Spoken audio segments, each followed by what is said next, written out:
We have the Casio PX-S6000 in front of us. We're really excited. It's a brand new product from Casio in addition to their Privia line. We'll be taking a look at the features, listening to some of the sounds, and be talking about why it might be the right keyboard for you.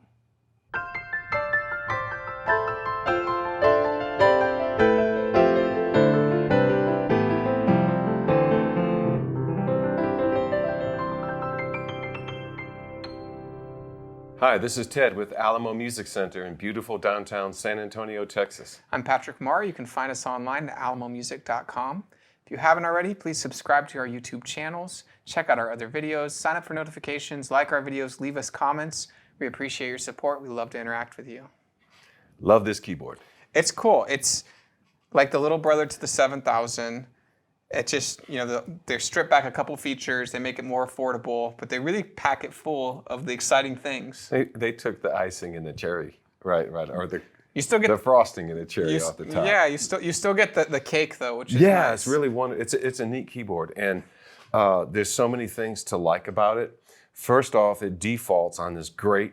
They just call it, I guess, a German piano, but it is a great grand piano sound. The sample and the touch and the play on this keyboard, I absolutely love. And I like the fact that it looks like it has real wooden keys, because it kind of feels like it has real wooden keys. Yeah. And I know they're just like veneers on the side, but then again, there's nothing wrong with that. It's perfectly functional. It feels, weighs, and looks the same. It gives you the same aesthetic. You feel like it's a warm instrument because it's got this wood on it. And it's kind of like, someone actually complained on a couple of our videos about these sides, and they said it's just a way to rip people off. And it's like, no, it's not. It's no different than those dental caps they sell that people put on. You go to a party, you look like you have nice teeth. Well, even on grand pianos, sometimes the whole casing is veneer. It's just it's all about image. Yeah, it's all about image. And it's a nice little touch just for the player, just for the well-informed. Well, right? Yeah, it does. And the other thing too is it's got this 4x4-inch speakers, and it's got like I think 32-watt total sound system. Yeah, so they split it up between two speakers, but it's 8, and so it's 16 per side. 32. I think they ran the bass and the mids through one, and then the mids through the highs in another. This one also has the ability to run on batteries, so you can pick it up and go, and it changes the amperage in the output so the batteries last longer. Yeah. And it still has what I always call professional outputs, left and right stereo. So you're able to still maintain a monitor system off your keyboard, and then run the line out, which is nice. One thing I didn't do that I'll probably do once we get it back out there, because I'm not real big on singing on videos, but is plug in a microphone, adjust the volume, and use some of the digital signal processing they have on it. So it's really nice that the 6000 and then its big brother 7000 have the mic input with an adjustable volume. So this is ready to, if you're a single gigger who wants to play, this is perfect for the pianist that wants to go out with a microphone set up and be playing in a coffee shop. It's loud enough. You have enough wattage. Also, if you're like a guitar player and your primary thing is playing guitar, you could use this as a nice supplement as a keyboard in the back. Really just feature-packed, dense, 350 voices on it. Again, the piano is a great sounding voice. I spent a lot of time getting a really good piano sound, because in this price point at $17.99, they're really competing with a lot. And so they were like, okay, let's make sure we have a great piano sound. And also, let's give them great electric pianos and great organs and great synths, because this is usually going to be used in some sort of studio capacity, or in-home studio or on a gig. And what's really fun is it's almost like a little bit of I would say it's a little bit of a riddle when you look at the names. It is, because they have all the standard names of everything you just said. Great pianos, great digitals, great synths, great pads, everything. But then there's another bank of sounds that they give you for piano, for electric, for synth, and a few others. And those sounds are ones that are developed, I'm assuming, by Casio. They have that, Air sound card they developed for this product line. And it's, I guess the only fun way to say it is they have keyboard sounds that are named sort of after the song title that they come from. That's the best way to put it. So there's a little bit of a mystery when it says just the way, and it's electric piano. Well, it's just the way you are. It's a Billy Joel song. And when it says not in love, okay, that is going to sound like 10 C's 10cc's piano, digital. So they have all those sounds in there. They have them for some of the synth sounds, particularly from the 80s and the 90s, where you have those big power, brass and synth sounds that just drive a pounding in the bass. The Van Halen sounds, all those are in there, and they're disguised with the titles. And they also give you some assignable buttons on the left cheek block and a mod wheel. These I didn't mess with. I did try to move with this little vibrato function. It's like a modulator. Modulation. Mm-hmm. But the pitch wheel here is really snappy and tight, and it works real good. I play with it a little bit, but it's one of those that works so good. I'm used to the old synthesizer ones didn't snap back. You had to put them in back. This one here snaps back, which is really, really, really nice for a geezer guy like me that doesn't use it all the time. So when it snaps back, it gives you a lot of... You're right back in tune. Yeah. We should listen to some of the sounds. Yeah, let's take a listen here to the 6000. We'll come back, talk about a couple more features that make it great and additional accessories that you can buy with it.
I tried to come up with a kind of a cadence, a little thing that would show the grandness of the grand piano sounds, and try to follow the same kind of pattern with some of the digitals. But when you get into those synth sounds and the solo synth leads, the lead stack is really nice too.